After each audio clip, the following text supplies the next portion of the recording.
Hello students, welcome back to another video.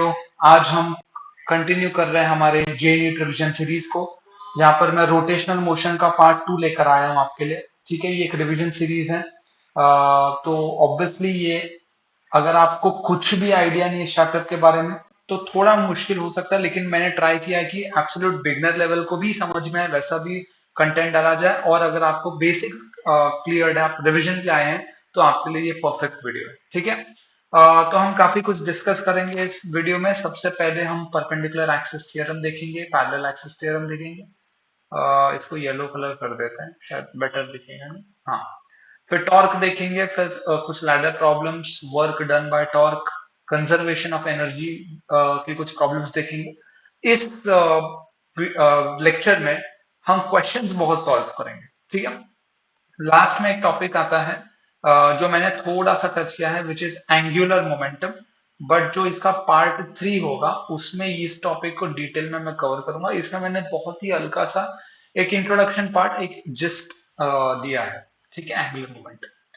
तो start करते हैं। सबसे पहले है आता है आपका परपेंडिकुलर एक्सिस थ्योरम। तो परपेंडिकुलर एक्सिस थ्योरम के लिए आपके पास क्या होने चाहिए? तीन परपेंडिकुलर एक्सिस होने चाहिए। हमारे पास एक्स एक्सिस है, वाई एक्सिस है, जेड एक्सिस है।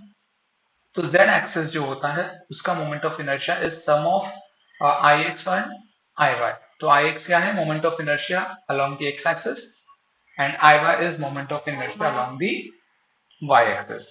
इसका कंडीशन क्या है? दो कंडीशन होता है, X Y Z should be mutually perpendicular. ठीक है, दोनों एक दूसरे से परपेंडिकुलर होने चाहिए तीनों। And X and Y axis should be in the plane of body. तो आपके पास अगर एक टू डायमेंशन बॉडी है तो वो दो एक्सिस को कवर करेगा। लेट्स से वो एक्स और वाई एक्सिस को कवर करता है। तो जो जेड एक्सिस है, जो एक्सिस बॉडी के प्लेन के परपेंडिकुलर है, वो क्या होगा? Sum of the other two axis. ठीक है। तो आप z की जगह दूसरा कोई एक्सिस लगा लो और बाकी दो को आप एक तरफ रख लो। इंपॉर्टेंट बात क्या है कि जिन दो एक्सिस को आपका बॉडी कवर करता है उससे परपेंडिकुलर जो निकलता है, that would be the sum of the other two. ठीक है। नाउ इसमें एक इंपॉर्टेंट बात क्या है? एक्स वाई जेड एक्सिस में और may not pass through centre of मास। ये बात पैरेलल एक्सिस थ्योरम में बहुत मायने रखती है। ठीक है, जब हम पैरेलल एक्सिस पकड़ते हैं, बहुत ही कॉमन मिस्टेक है स्टूडेंट्स का, वो भूल जाते हैं कि हम उस एक्सिस से पैरेलल लेते हैं जो सेंटर ऑफ मास से पास करता हो। परपेंडिकुलर एक्सिस थ्योरम में ऐसा कोई कंपल्शन नहीं है। कहीं भी ऐसा नहीं है कि आपका कोई भी एक्सिस सेंटर ऑफ मास से पास होना चाहिए। ठीक है।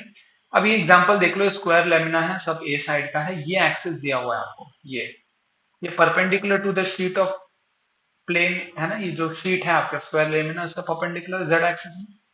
तो अब आपसे क्या पूछा जा रहा है? आई जेड पूछा जा रहा है। ठीक है, देखते हैं इसको। तो हमको ऑलरेडी पता है मोमेंट ऑफ इनर्शिया। अगर मैं ऐसा बीच में से एक्स और वाई एक्सिस से मैंने यहाँ पे लाइन खींचा है, तो मुझे पता है एम ए स्क्वायर बाय 12 होता है, और यहाँ पे भी एम ए स्क्वायर बाय 12 होता है। तो जो जेड होगा that would be sum which is M A square by 6। तो it is a very simple demonstration of perpendicular axis theorem. Okay, अब हम कहा जाएंगे? एक और यहाँ पे मैंने ट्राइंगल लिया। देखो ये ट्राइंगुलर लैमिना दिख रहा है आपको, और ये आपका एक्सिस ऑफ रोटेशन है। ऐसा एक्स बना है मतलब अंदर जा रहा है। ठीक है, वो अंदर जा रहा है। और ये एक्स इसका बेस है और एक्स इसका हाइट है। ठीक है, और जेड एक्सिस है, और हमको आई जेड पूछा है, चार ऑप्शन दिया होगा। अब आई एक्स क्या होगा? देखो ये एक्स एक्सिस है और ये आपका क्या है? वाई एक्सिस है। तो आई एक्स क्या होगा? M X square by 6। ये हम लोग ऑलरेडी लास्ट वीडियो में देख चुके हैं। आई वाई भी होगा एम एक्स स्क्वायर बाय 6। तो दोनों को ऐड करोगे तो एम एक्स स्क्वायर बाय 3 आपका जो है होगा फॉर जेड एक्सिस। तो M X square by 3 option है, ये ऑप्शन नंबर सी। यहाँ पे भी M X square by 16, sorry this is 6 not 16, 12 12 है ना, तो हाफ हो जाएगा 6। So that is your, do we have an option? Yeah, mx square by 6, yes, we have option A. Okay, now we come to parallel axis theorem. Parallel axis theorem क्या होता है मैं आपको बताता हूँ। इसमें ना ये सेंटर ऑफ मास बहुत इंपॉर्टेंट है। मान लो आपके पास एक एक्सिस है जो सेंटर ऑफ मास से कुछ दूरी पर है। ठीक है, तो उसको पता करने के लिए आपके पास moment of inertia about centre of mass होना चाहिए। तो ये मेरा एक्सिस है ICOM, मतलब सेंटर ऑफ मास के अबाउट का एक्सेस, जहां पे मेरे को मोमेंट ऑफ इनर्शिया पता है। अब मैं उससे a डिस्टेंस दूर जाके एक पैरेलल एक्सिस खींच लेता हूं, इसीलिए इसका नाम क्या है, पैरेलल एक्सिस थ्योरम। तो मेरे को जो यहां पर I मिलेगा, that would be ICOM plus mass of the body times a का स्क्वायर। क्या बोला मैंने, I should be equal to ICOM plus mass of the body times a का स्क्वायर। ठीक है, अब इसको यहां पे देखते हैं। जैसे एक सॉलिड स्फीयर है क्वेश्चन में, ठीक है, ये सेंटर ऑफ मास है, सेंटर ऑफ मास के थ्रू अगर आप में एक्सेस खींचो सॉलिड स्फीयर, तो उसका आईसीएम अपने को पता है 2/5 mr², है ना, सिंपल सी बात। तो मैंने एक टेंजेंट खींच लिया। अभी टेंजेंट क्या है, tangent is parallel to this axis that I have drawn from center of mass. So this becomes your radius r, है ना। तो यहाँ पे a की वैल्यू क्या हो गई, r हो गई, और मास m है। तो I is equal to ICM plus M A का स्क्वायर। a यहाँ पे आ रहा है तो क्या आ जाएगा, mr का स्क्वायर। तो I is equal to 2/5 mr square plus mr square which is 7/5 mr square. ठीक है, तो एक सिंपल एग्जांपल, एक एग्जांपल और है यहाँ पे again, moment of inertia about this axis पूछा जा रहा है। अगर आप ध्यान से देखो तो सेंटर ऑफ मास से डिस्टेंस r/2 दिया हुआ है एक्सिस का। ठीक है, तो सेंटर ऑफ मास का क्या होता है, mr²/4, mr²/4, और वहां से r/2 डिस्टेंस ले लिया तो plus m times r/2 the whole square which is mr²/2। so this becomes your mr²/2। अब सर ICOM mr²/4 कैसे पता चला, अगर आपने लास्ट लेक्चर देखा है तो आपको पता होगा कि कौन से शेप या कौन से बॉडी के लिए हमारा सेंटर ऑफ मास का मोमेंट ऑफ इनर्शिया जो बीच में से जाता हो ऐसे इसके पैरेलल हो, वो mr²/4 होगा। तो ये आप कमेंट करके बताओ कि ये कौन सा बॉडी है, रिंग है, डिस्क है, सॉलिड स्फीयर है, हॉलो स्फीयर है, क्या है, कि मेरे को ICOM mr²/4 लिखना पड़ा, और ये आपको पिछले वीडियो में मिल जाएगा। ठीक है, ये क्वेश्चन देखो, a four solid sphere each of mass half kg and diameter under root of 5 centimetre. तो चार सॉलिड स्फीयर है, चारों का मास आधा आधा किलो है, हाफ केजी है, और सबका डायमीटर √5 सेंटीमीटर, मतलब रेडियस क्या हो गया, √5/2 centimetre. are kept at four corners of a square, are kept at four corners of a square of side 4 centimetre, मतलब 4 सेंटीमीटर का ये है साइड, 4 सेंटीमीटर ये है, 4 सेंटीमीटर ये है, और 4 सेंटीमीटर ये है। The moment of inertia about the diagonal of a square is n times 10⁻⁻⁴। तो डायगोनल ऑफ अ स्क्वायर तो ये है ना, डायगोनल ऑफ अ स्क्वायर, इसका मोमेंट ऑफ इनर्शिया क्या है, n टाइम्स 10⁻⁴ kg पर metre, kg metre square, then n is what. एक अच्छी बात यह है कि ये सब पूरा सिस्टम आइडेंटिकल है, सिमेट्रिकल है। ठीक है, स्क्वायर है तो सबका साइड सेम है, हर जगह के स्फीयर का मास और रेडियस सेम है, तो ये अपने आप थोड़ा काम आसान कर देती है। अगर आप देखो, अब यहाँ पे इसको मैं नंबरिंग दे रहा हूं, sphere 1, this is my sphere 2, ठीक है, जो डायगोनल्स में, और अदर डायगोनल में ये स्पीयर 3 है और ये स्पीयर 4 है।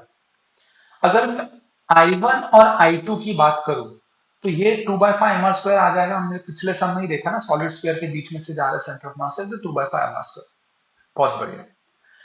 और अगर मैं I3 और I4 की बात करूं, अब देखो I3 की बात करो, ये वाले स्फीयर के अंदर देखो, ये आपका सेंटर ऑफ मास है। अब ये सेंटर ऑफ मास है तो यहां से ऐसे गुजरने वाली जो लाइन है वो होगा आई ऑफ सेंटर ऑफ मास, लेकिन आपको चाहिए इस वाले लाइन से, तो ये यहां पे पैरेलल एक्सिस थ्योरम लगाना पड़ेगा। और इंपॉर्टेंट बात क्या है कि ICOM है अपने पास। अब ये पैरेलल एक्सिस लगाने के लिए ये ए की वैल्यू पता होनी चाहिए, ए की वैल्यू पता होनी चाहिए। तो इसको पता करना कोई डिफिकल्ट बात नहीं है, बहुत आसान है। यहाँ पे लिखा भी है ए इज 4√2 का हाफ, मतलब डिवाइड बाय 2।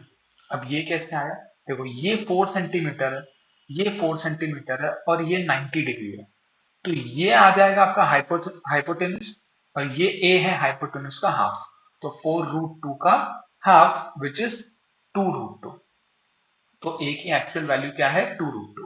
ओके, तो अब I3 और I4 क्या है, I centre of mass plus ma square, A की वैल्यू 2√2 है, जब आप पुट करोगे 2/5 mr² plus m times 2√2 का स्क्वायर विच इज 2/5, m का वैल्यू हाफ है, आर स्क्वायर इज 5/4 प्लस, ठीक है, half of 4 into 2, so this is 2/5 mr² plus यहाँ पे स्क्वायर लोगे तो 4 2 8, हाँ तो 8 टाइम्स मास बराबर है, तो 8 times half, so this become 17/4। So total I क्या आएगा, 2 times of I1 plus 2 times of I3, क्योंकि आइडेंटिकल है ना, तो I1 I2 एक मान लिया, I3 I4 एक मान लिया, तो उसको आप कैलकुलेट करोगे तो क्या आएगा, 2 टाइम्स I1 क्या आया था अपने को, 2/5 mr², तो 2/5 m into R square plus 2 times 17/4 which gives you 9, तो यहाँ पर m की वैल्यू क्या आ गई, 9। तो अगर आप देखो ये क्वेश्चन थोड़ा सा आपको लगेगा कि इसमें करना पड़ेगा आपको कैलकुलेशन, लेकिन सिंपल क्वेश्चन है, अगर आप बेसिक ज्योमेट्री को समझ पा रहे हो, अगर आप ये समझ पा रहे हो कि सेंटर ऑफ मास से कौन सा एक्सेस जा रहा है, पैरेलल कौन सा एक्सेस जा रहा है, यहाँ पे पैरेलल एक्सेस थ्योरम लग पाएगा या नहीं। अब ये क्वेश्चन देखो, या यहाँ पे डेरिवेशन आता है, moment of inertia of solid cylinder, moment of inertia of solid cylinder, तो सॉलिड सिलेंडर है मतलब सिलेंडर होता क्या है, कलेक्शन ऑफ डिस्क और रिंग, सॉलिड सिलेंडर मतलब connection of disc, of mass m है, लेंथ l है, रेडियस r है, ठीक है, about axis passing through centre of mass and perpendicular to the length of cylinder, तो ये देखो perpendicular to the length of cylinder passing through the centre of mass, moment of inertia निकालना है, ठीक है। अब यहां से x डिस्टेंस पे मैंने एक dx विड्थ का एक डिस्क निकाल लिया, dx डिस्क निकाल लिया, ठीक है, ये डिस्क हो गया, और इसका जो सेंटर ऑफ मास है से जाने वाला जो एक्सिस है उसको मैं बोलूंगा स्मॉल मास का मोमेंट ऑफ इनर्शिया, DICOM, ठीक है। Now, Di due to elementary disk, तो moment of inertia due to elementary disk is DICOM plus DMX square। देखो डी आई या इस एक्सिस से अपने को आई निकालना है, बराबर, तो आई अलग अलग मास अलग अलग डिस्टेंस पे होता है, I is equal to M R square अपने को पता है, तो अलग अलग मास अलग अलग डिस्टेंस पे, तो मैंने एक फिक्स मास ले लिया फिक्स डिस्टेंस पे, तो वो मेरा डी आई होगा, उसी को इंटीग्रेट करूंगा तो मुझे आई मिल जाएगा, तो इस डिस्क से जो आएगा दैट इज डिस्क का आईसीओएम प्लस ये ये मास कितना है, डीएम मास है, और इसका डिस्टेंस कितना है, एक्स, तो डीएम एक्स स्क्वायर, ठीक है। तो integral of D I is equal to, now what is D I C O M, अब वो कैसे निकलेगा, देखो ये डिस्क के ऊपर से निकल रहा है, ये वाला पार्ट ये ऐसा, ये डिस्क के अंदर से नहीं जा रहा है, ऐसा डिस्क है ना, ये मान लो ऐसा सर्कुलर डिस्क है, तो मैं ऐसा बीच में से ले रहा हूं, अब बीच में से ले रहा हूं तो मेरे पास ये दो ऑलरेडी है, देखो आई वाई, यहाँ पे क्या लिखा हमने, D I C O M is M R square by 4, M R square by 4 कब होता है, M R square by 2 plus M R square by 2 by, sorry M R square by 2, this is I, this is disc, ठीक है, अपने पास जो I Z है ये that is M R square by 2, ये तो अपन ने पढ़ा हुआ है ना, इसमें तो कोई डाउट नहीं है, तो ये एम आर स्क्वायर बाय 2 कैसे आया होगा, ये एम आर स्क्वायर बाय 4 होगा और ये वाला part M R square by 4 होगा, तो दोनों को ऐड करोगे तो एम आर स्क्वायर बाय 2 ही आएगा ना, और सर आपको कैसे पता दोनों इक्वल हैं, दोनों को ऐड करके एम आर स्क्वायर बाय 2 आ रहा है, तो एक एम आर स्क्वायर बाय 4 ही होगा, क्योंकि पूरा सिमेट्रिक सिस्टम है, ये एक्सेस लो चाहे ये एक्सेस लो, डिस्प्ले तो एक ही बात है ना, क्योंकि उसका कोई एज तो है नहीं, तो दोनों एक बराबर है, तो 2 times of the DICOM is actually your IZ, ठीक है, तो आप यहां पे लिख सकते हो DM R square by 4 plus DM X square, फिर डी आई का इंटीग्रेशन आई हो जाता है, आर स्क्वायर बाय 4 बाहर आएगा, integral DM plus DM X square. Now mass per unit volume को मैं रो लेता हूं, रो इज मास पर वॉल्यूम, ठीक है, तो डिस्क का वॉल्यूम क्या होता है, डिस्क का वॉल्यूम एक तो उसका एरिया इंटू हाइट, डिस्क का वॉल्यूम बनेगा, एरिया होता है पाई आर स्क्वायर, और इसका हमने जो विड्थ या हाइट रखा है वो वॉल्यूम के लिए क्या आ जाएगा, डीएक्स, तो मास इसका क्या हो जाएगा, मास क्या होता है देखो, रो क्या है, मास बाय वॉल्यूम, तो मास क्या हो जाएगा, वॉल्यूम इंटू रो, तो रो टाइम्स वॉल्यूम ने निकाला पाई आर स्क्वायर डीएक्स। बहुत बढ़िया। तो अब यहां पे आप देखो, I is equal to R square by four integral DM plus DM mass को, किस मास को, डीएम मास को आप लिखोगे pi R square DX into rho X square.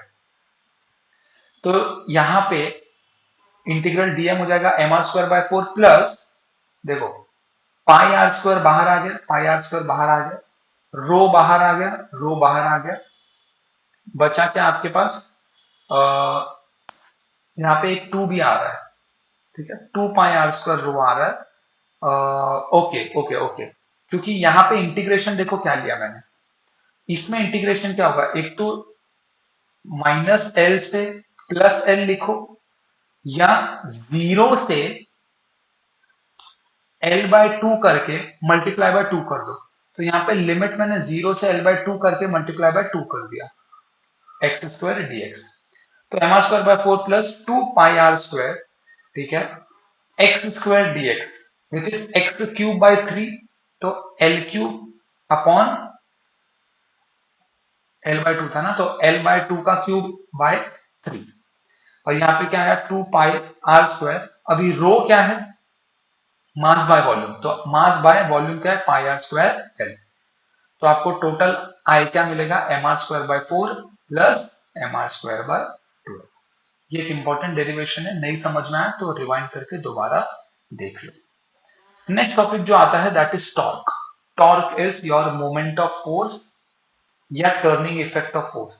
Force क्या करता है देखो, जैसे आप दरवाजा खोलने के लिए दरवाजे पे फोर्स लगाते हो, वो फोर्स का इफेक्ट आता है घूमने में, उस घूमने वाले इफेक्ट को टॉर्क बोलते हैं।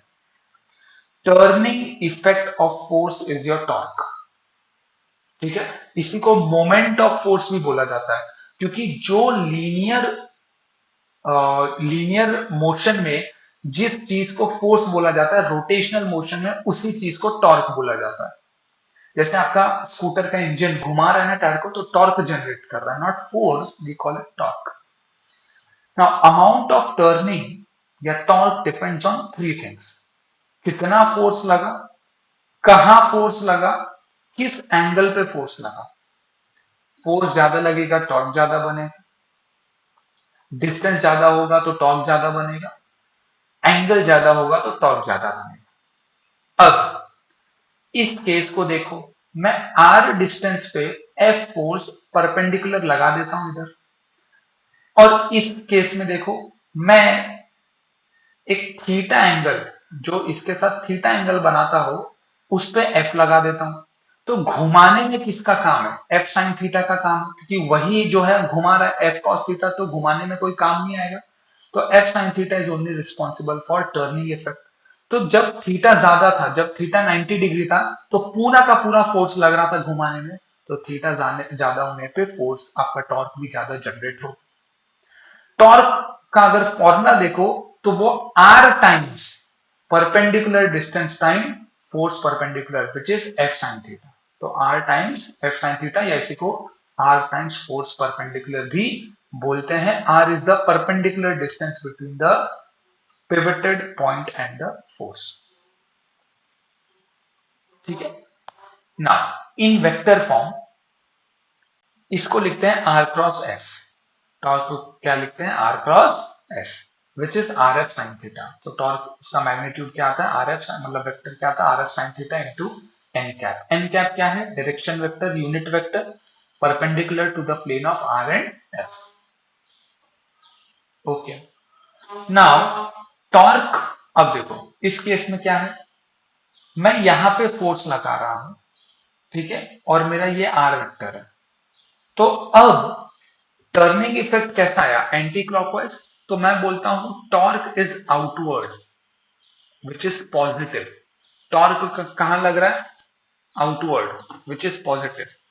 जब फोर्स ऊपर से नीचे लगेगा और ये क्लॉकवाइज घूमने लगेगा, जब ये क्लॉकवाइज घूमने लगेगा, तो torque is inward which is negative. Torque is inward which is negative, ठीक है। नेक्स्ट फाइंड, अभी क्वेश्चन दिया है, find the torque of all the forces on 1 kg about x. तो इस पॉइंट पे अबाउट एक्स, ये पॉइंट है, 1 kg ब्लॉक है, 30 डिग्री पे 1 मीटर है। Find the torque of all the forces. पहली बात, क्या क्या फोर्स लग रहा है? एक तो टेंशन फोर्स लग रहा होगा, एक तो ग्रेविटी लग रहा होगा, है ना? मुझे तो यही दो फोर्स दिख रहा है। अगर ये घूमता होता तो सेंट्रीपिटल या सेंट्रीफ्यूगल की भी बात होती। तो यहाँ पे टॉर्क, देखो torque due to tension is zero, क्योंकि टॉर्क फोर्स का कोई परपेंडिकुलर डिस्टेंस है ही नहीं पिवट के साथ, वो तो उसी के अलोंग जा रहा है। अब बचा आपका mg। अब इसका परपेंडिकुलर डिस्टेंस कितना है? देखो इतना है, तो ये 1 मीटर है, तो ये हो गया 1 cos 30, है ना? Sorry 1 sin 30, 1 sin 30, this is 1 cos 30, right? जहां थीटा वही cos। तो टॉर्क mg क्या आएगा? m इंटू जी इंटू 1 sin 30, ठीक है, विच इज 5 न्यूटन मीटर। तो एक बेसिक डेमोन्स्ट्रेशन मैं बता रहा था हाउ टू फाइंड टॉर्क। अब देखो यहां पे क्या हो रहा है, ये एक स्पेशल कंडीशन है, मैं आपको बताता हूं। हमारे पास एक क्या है, एक रोटेटिंग डिस्क है, ये आपका एक्सिस ऑफ रोटेशन है, बीच में से ऐसा ऐसा घूम रहा है। एक आर डिस्टेंस पे फोर्स लग रहा है ऊपर की तरफ, क्लियर है? और ये आपका आर वेक्टर है। और टॉर्क जो लग रहा है वो इस तरफ है, टॉर्क का डायरेक्शन देखो। In this case torque is not zero, torque is not zero ना। वाई टॉर्क जीरो कैसे होगा? टॉर्क क्या होता है? Force into perpendicular distance. तो पिवट से परपेंडिकुलर डिस्टेंस पे एक फोर्स भी है, और वो इन दोनों के परपेंडिकुलर ही होगा, तो ऑब्वियसली इस डायरेक्शन में होगा। Torque is not zero, but the torque cannot produce any turning effect because the torque has no component along the axis of rotation. भाई एक्सिस ऑफ रोटेशन इधर है, ठीक है, डिस्क जो है वो ऐसे घूम रहा है, और आपका टॉर्क उस डायरेक्शन में लग ही नहीं रहा है, आपका टॉर्क उस डायरेक्शन में लग ही नहीं रहा है। तो यहां पर टॉर्क नॉन जीरो है, टॉर्क है, जीरो नहीं है, लेकिन उसका कोई टर्निंग इफेक्ट आपको देखने नहीं मिलेगा। ऑब्वियसली बात है ना, कोई डिस्क ऐसे घूम रहा है और आप फोर्स ऊपर लगाओगे तो उसका कोई टर्निंग इफेक्ट देखने को नहीं मिलेगा। Is it clear? फोर्स क्या होता है? मास इंटू एक्सेलरेशन, ठीक है, दोनों तरफ आर से मल्टीप्लाई कर दो। फोर्स इंटू परपेंडिकुलर डिस्टेंस को टॉर्क बोलते हैं, और एम आर ए, ठीक है, ए को क्या बोलते हैं? आर अल्फा, तो M R square alpha, M R square को आई बोलते हैं, तो यहां पे मिल गया torque is equal to I alpha. जैसे force is equal to mass into acceleration, force का क्या है? फोर्स को रोटेशन में हम टॉर्क बोलते हैं, मास को रोटेशन में मोमेंट ऑफ इनर्शिया बोलते हैं, और एक्सेलरेशन को रोटेशन में एंगुलर एक्सेलरेशन बोलते हैं। तो सेम फॉर्मूला, सॉरी ये नहीं आएगा, सेम फॉर्मूला। अब यहां देखो, एक बॉल को, जो कि ये है, मास m का है, मैंने एक हाइट h से रिलीज किया है, ताकि रिलीज किया, डिस्टेंस t, ठीक है, ये है point O. Find the torque about o of mg after t second. Find the torque about o, find the torque about o of mg। तो ये जो mg आ रहा है नीचे, अबाउट o, इसका क्या टॉर्क रहेगा after t second. Now okay, मान लो टी सेकंड के बाद वो थोड़ा नीचे आ गया, और यहाँ पे नीचे क्या है? mg है, यहाँ पे नीचे क्या लग रहा है? mg, और मुझे इस पॉइंट के अबाउट टॉर्क ढूंढना है। टॉर्क क्या होता है? फोर्स और पिवट के बीच का परपेंडिकुलर डिस्टेंस। तो फोर्स यहां लग रहा है और पिवट यहाँ है, बीच में डिस्टेंस d है, क्लियर? तो यहाँ पे टॉर्क लगेगा mg times d, mg times d। अब ये घुमा कैसे रहा है? ये देखो यहाँ पे क्या दिया गया? टॉर्क को इनसाइड दिया गया। टॉर्क हमने इनसाइड कब माना था?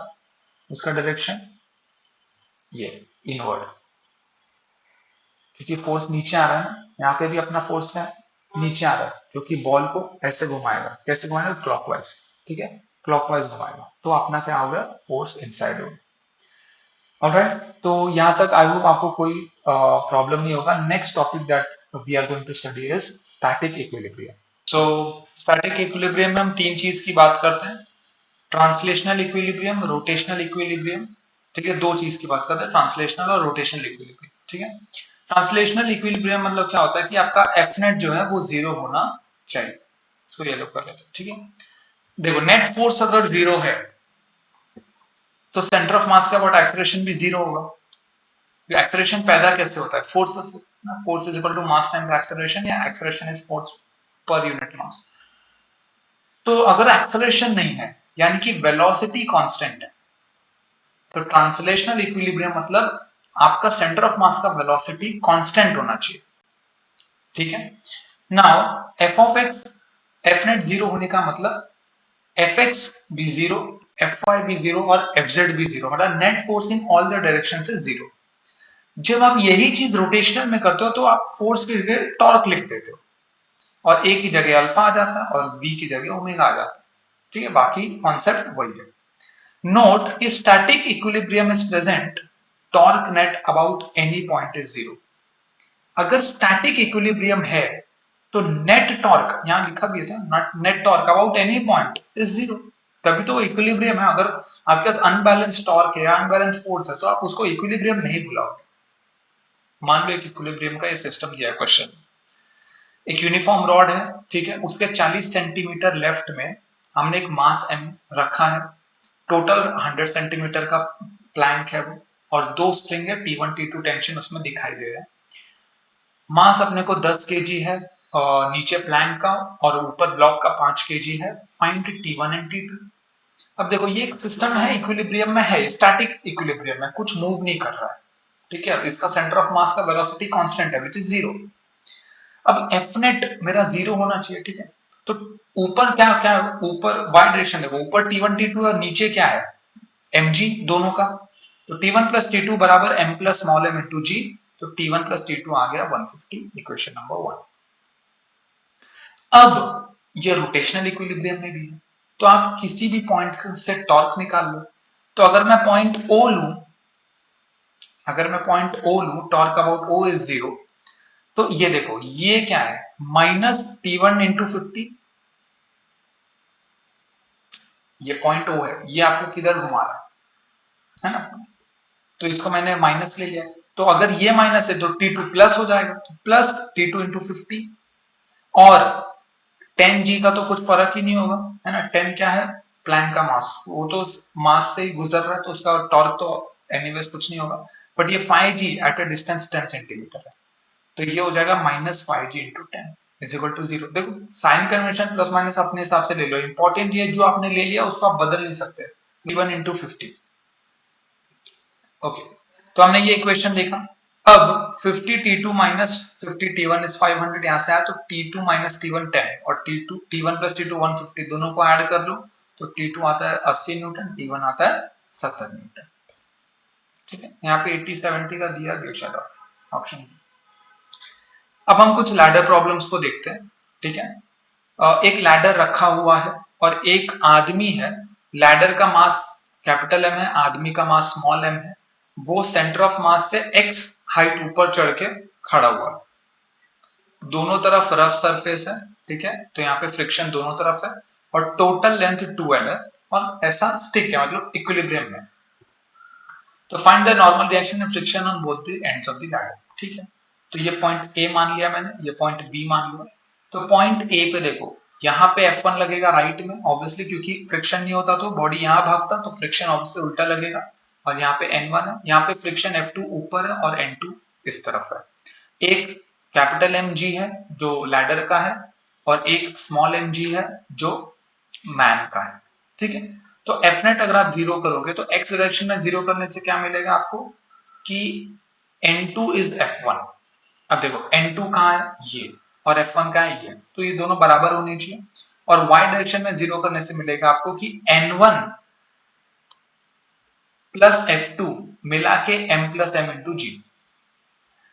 इसके अलावा आप टॉर्क भी जीरो करोगे तो टॉर्क ए में करो या बी में, बीच में मत करना। क्यों? क्योंकि ए में करोगे ना तो बहुत सारे फोर्सेस जो ए के अलोंग जाते हैं, जैसे F1 और N1 का टॉर्क अपने आप जीरो हो जाएगा। तो मैं टॉर्क अबाउट ए को ही जीरो कर लेता हूं, बी को भी जीरो कर लो या सेंटर को भी जीरो कर लो, आंसर वही आएगा, बट जिसमें अपने को आसानी अपन वही करेंगे। तो अब ये देखो, इसको माइनस एमजीएल कॉस थीटा लिया, minus MGL plus x cos theta आएगा, ये जो एक्स ऊपर चढ़ा था, ठीक है। और ये cos थीटा कहां से आ रहा है, ये डिस्टेंस, टॉर्क क्या होता है, force into perpendicular distance, plus अब n2 का आएगा, n2 का डिस्टेंस क्या है, ये डिस्टेंस दिया हुआ है क्या अपने को, ये 12 है, ये थीटा है, तो 12 साइन थीटा बराबर, तो n2 टाइम्स 12 साइन थीटा और plus f2 times 12 cos theta is equal to 0। तो तीनों इक्वेशन आप सॉल्व करोगे तो आपको सारे जो अननोन्स है f1 f2 और जो नॉर्मल रिएक्शन है वो आपको मिल जाएगा। Okay, now find the normal and f afforded by the floor to the ladder. इसमें एक तरफ स्मूथ कर दिया, एक तरफ रफ कर दिया, ठीक है। 53 डिग्री गिवन है, ये यहाँ पे m है, m की वैल्यू गिवन है क्या, दिखाई तो नहीं दे रही है, m अच्छा mg को 100, तो m 10 kg है, ये क्वेश्चन में शायद मिस हो गया, यहाँ पे m 10 kg है, ठीक है।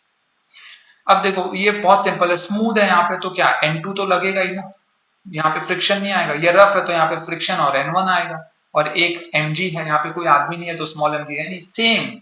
फिर fx जीरो करो तो f1 बराबर n2 आ जाएगा, fy जीरो करो तो n बराबर mg आ जाएगा, है ना। तो यहाँ पे n1 आ गया 100 Newton. Torque net about a zero कर दो तो आपको दो कंपोनेंट मिलेंगे, एक तो mg का मिलेगा और एक n2 का मिलेगा, और सॉल्व कर लोगे तो आपको आंसर आ जाएगा, ठीक है। ये पार्ट में छोड़ सकता हूं आपके लिए कि आप समझ जाओगे, पॉज करके खुद वेरीफाई कर लो, बहुत बढ़िया।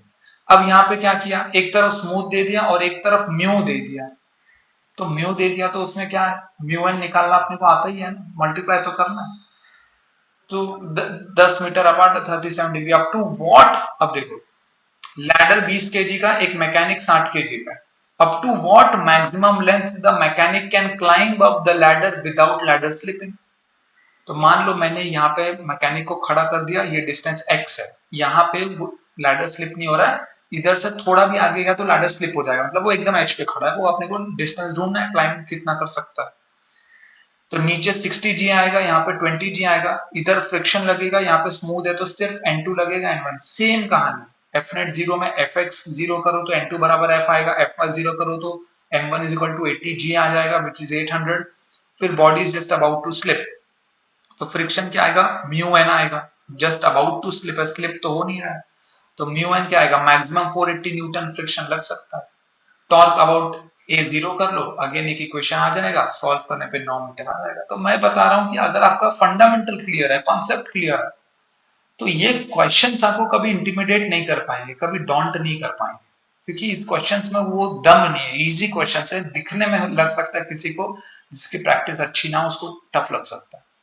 अब ये देखो, find the alpha when rod makes an angle theta with vertical.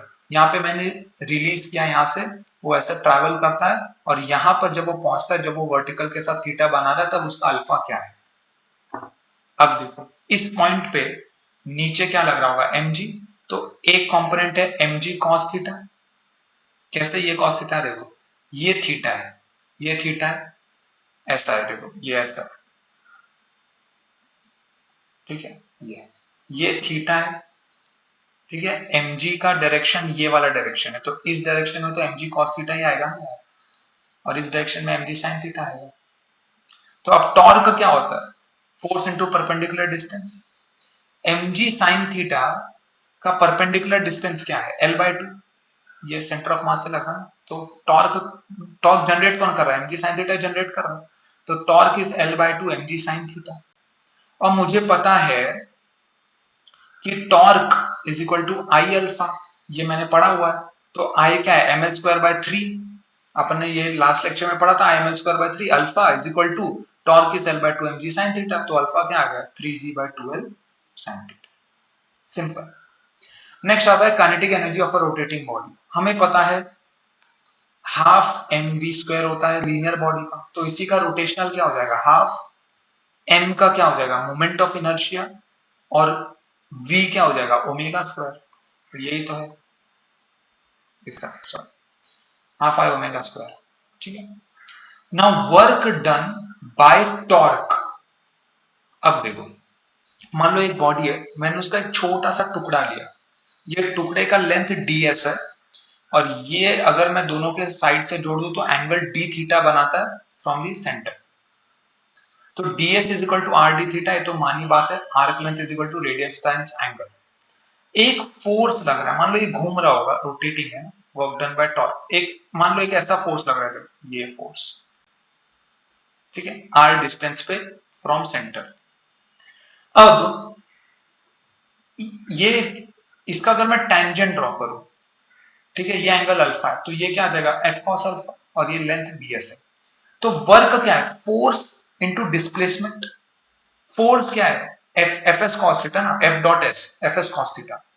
अभी एफ तो फोर्स है, एस डिस्प्लेसमेंट क्या है आपका ds, और यहां पे cos alpha, ds cos alpha, क्योंकि कॉस थीटा, यहाँ पे थीटा क्या है अल्फा। क्लियर, डिस्प्लेसमेंट इस डायरेक्शन में कॉस अल्फा, तो it is F F cos alpha ds। अब एफ कॉस अल्फा ds को मैं एफ कॉस अल्फा एक तरफ लिख लू, ds एक तरफ लिख लू। तो एफ कॉस अल्फा है क्या, एफ परपेंडिकुलर, ये आर के जो एफ परपेंडिकुलर है ना, और perpendicular force into distance torque होता है। तो वर्क डन क्या होता है, integral of torque D theta. मैंने आपको बताया वर्क डन क्या होता है, फोर्स इनटू डिस्प्लेसमेंट। तो एंगुलर में फोर्स को ही टॉर्क बोलते हैं और डिस्प्लेसमेंट को क्या बोलते हैं, डी थीटा। तो वही तो लिखा है, F is equal to integral T T D theta. मैं आपको बस ये चीज बता रहा हूँ, लीनियर का सब फॉर्मूला एंगुलर में लगता है, खाली एनालॉजी बदल जाती है।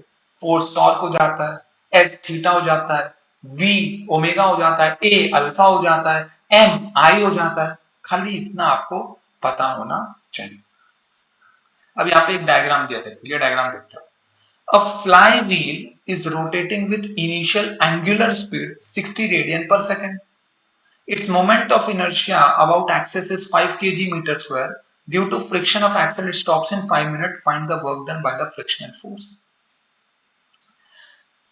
देखो यहां पे वर्क डन क्या होता है, हमको वर्क एनर्जी थ्योरम से पता है, work done bye all the forces is nothing but change in kinetic energy. हम कोई भी वर्क कर रहे हैं वो करते ही हैं काइनेटिक एनर्जी को बदलने के लिए। वर्क किससे होता है, फोर्स से। फोर्स से क्या होता है, वेलोसिटी, फोर्स एक्सेलरेशन, एक्सेलरेशन से वेलोसिटी, वेलोसिटी से काइनेटिक एनर्जी। तो सारा वर्क जो होता है वो चेंज इन काइनेटिक एनर्जी को लेकर आता है। तो वर्क, अभी यहाँ पे वर्क क्या है, फ्रिक्शन ही वर्क कर रहा है, बाकी तो किसी फोर्स का वर्क है नहीं यहाँ पे। अगर आप ग्रेविटी को देखोगे तो यहाँ पे ग्रेविटी का कोई काम नहीं है, वो तो एक जगह पे हिंज्ड है, और वो ऐसा गोल गोल गोल गोल घूम रहा है, ठीक है। तो kinetic energy, work done by friction is change in kinetic energy. तो फाइनली तो वो जीरो हो जाता है। इनिशियल क्या आएगा, I omega, I half I omega square. तो हाफ अपने को ये पता है कि 5 है ओमेगा, सॉरी ओमेगा 60 है, और आई 5 है। आई क्या है, 5 है, दिया हुआ है ना 5, मोमेंट ऑफ इनर्शिया। तो माइनस 9000 जूल, वर्क कितना आएगा 9000 जूल।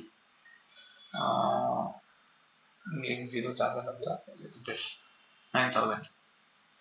अब ये क्वेश्चन देखो, एक कैपिटल एक स्मॉल एम है, यहाँ पे रेडियस आर है, मोमेंट ऑफ इनर्शिया आई है, और मास ऑफ द पुली है। For no slipping, for no slipping between pulley and rope, for no slipping between pulley and rope, rope is massless, the system is released. हम क्या चाहते हैं कि रोप और पुली में कोई स्लिपिंग ना हो, मतलब जैसे जैसे पुली घूमेगा रोप आगे आएगा, क्योंकि अगर स्लिपिंग होगा तो सिर्फ पुली घूमते रहेगा ना। मतलब आप समझो कि सिस्टम मूव करेगा, छोटा एम जो है नीचे आएगा और बड़ा एम जो है वो लेफ्ट में, राइट में जाएगा। The system is released, find the velocity of the block when it has fallen through height H. मान लो स्मॉल एम हाइट एच नीचे गिर गया, तो ये हाइट एच इधर आ गया, तो उसका अपने को क्या करना है, वेलोसिटी। अब देखो सिंपल एनर्जी कंजर्वेशन का गेम है।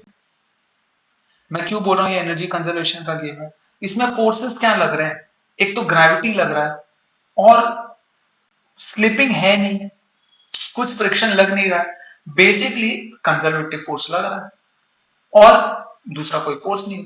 तो जब सिर्फ कंजर्वेटिव फोर्स हो तो आप एनर्जी को कंजर्व करा लो। तो मैं बोलता हूं initial kinetic energy plus initial potential energy is equal to final kinetic energy plus final potential energy. तो इनिशियली अब देखो, ये इनिशियली जहां पे था मैंने उसको बेस मान लिया, तो वहां पे यू जीरो है। और मान लो ये एच हाइट गिर के नीचे आ जाता, तब उसकी वेलोसिटी वी होती है, तो ऑब्वियसली इसकी भी वेलोसिटी वी होगी राइट में। तो एम जी एक्स इनिशियली क्या था इसका, एम जी एक्स था ना हेड, ये एक्स हाइट है, एक्स हाइट ऊपर है, ठीक है, ये मान लो एक्स हाइट है माना। तो M G X plus mass of pulley into G X plus kinetic energy तो जीरो है, इनिशियली सब रेस्ट पे था। फाइनली जो एम जी एक्स है वो अभी भी तो इसी बेस पे है, तो उसका potential G M G X ही होगा, पुली का भी एम पी जी एक्स ही होगा। लेकिन इसका पोटेंशियल एनर्जी नेगेटिव में चला गया, क्योंकि ये नीचे माइनस एच आ गया, तो माइनस एम जी एच। अब काइनेटिक एनर्जी देखो इसका, half M V X, half M V square plus half capital M V square, तो इसका हाफ एम वी स्क्वायर, इसका half capital M V square plus pulley का half I omega square. अब इसी को solve करना है, ये वैल्यू कैंसिल हो गई, ये वैल्यू कैंसिल हो गई, ये नेगेटिव इधर आके पॉजिटिव हो गया, तो M G H is equal to half B square common लिया, M plus half I omega square. तो M G H is equal to half B square M plus I omega को क्या लिख सकते हैं, वी बाय आर। तो 2 से multiply कर दो, 2 M G H is equal to V square M plus I by R square, और वी आ जाएगा। तो कोई बड़ी बात नहीं है, सिर्फ एनर्जी कंजर्व किया है बस। काइनेटिक एनर्जी पता है ना, रोटेशन में हाफ आई ओमेगा स्क्वायर आता है, इसलिए पुली को मास दे दिया और कुछ नहीं किया है। सिंपल ही कॉन्सेप्ट लग रहा है, फिजिक्स के फंडामेंटल छोटे छोटे बातों को ही यहाँ पर लगाया जा रहा है। ये छोटा सा इंट्रोडक्शन एंगुलर मोमेंटम का देके मैं लेक्चर को खत्म करता हूं, ठीक है। Force is DP by D, ये अपने को पता है। फोर्स है क्या, ये न्यूटन का second law, change in momentum. जैसे ही आप एंगुलर मोमेंटम कर दोगे, फोर्स तो मुझे पता है एंगुलर में टॉर्क बोलते हैं, यानी कि टॉर्क क्या होता है, rate of change of angular momentum. Angular momentum क्या होता है, मोमेंटम तो आपको पता है लीनियर का, तो उसी को जब एंगुलर में लेके आता है तो एंगुलर मोमेंटम। तो जैसे हम मास को मोमेंट ऑफ इनर्शिया बोलते हैं, एंगुलर मोमेंट को मोमेंट ऑफ मोमेंटम बोलते हैं। इसका फॉर्मूला क्या है, पहली बात तो एंगुलर मोमेंटम एक वेक्टर क्वांटिटी है, इसका फॉर्मूला क्या है, आर क्रॉस पी। वहां पे क्या था, आर क्रॉस एफ था, यहाँ पे क्या है टॉर्क में, यहाँ पे एंगुलर मोमेंटम क्या, आर क्रॉस पी। पी जहां पे आपका लीनियर मोमेंटम, तो P क्या होता है, मास इंटू वेलोसिटी, तो ये m r क्रॉस v भी होता है, यूनिट होता है kg मीटर स्क्वायर पर सेकंड। लेकिन इसका डिटेल डिस्कशन हम नेक्स्ट लेक्चर में करेंगे, दैट इज रोटेशन पार्ट 3। अगर आपने यहाँ तक देखा है और आप सच में कुछ सीख रहे हैं, आपको अच्छा लग रहा है लेक्चर, तो प्लीज कमेंट करिए अपने थॉट्स, और कोई सजेशन हो तो वो भी बताइए, कोई रिक्वेस्टेड टॉपिक या क्वेश्चन वो भी आप बता सकते हैं। बाकी आप पढ़ाई करते रहिए, पढ़ाई करना मत भूलना। Best of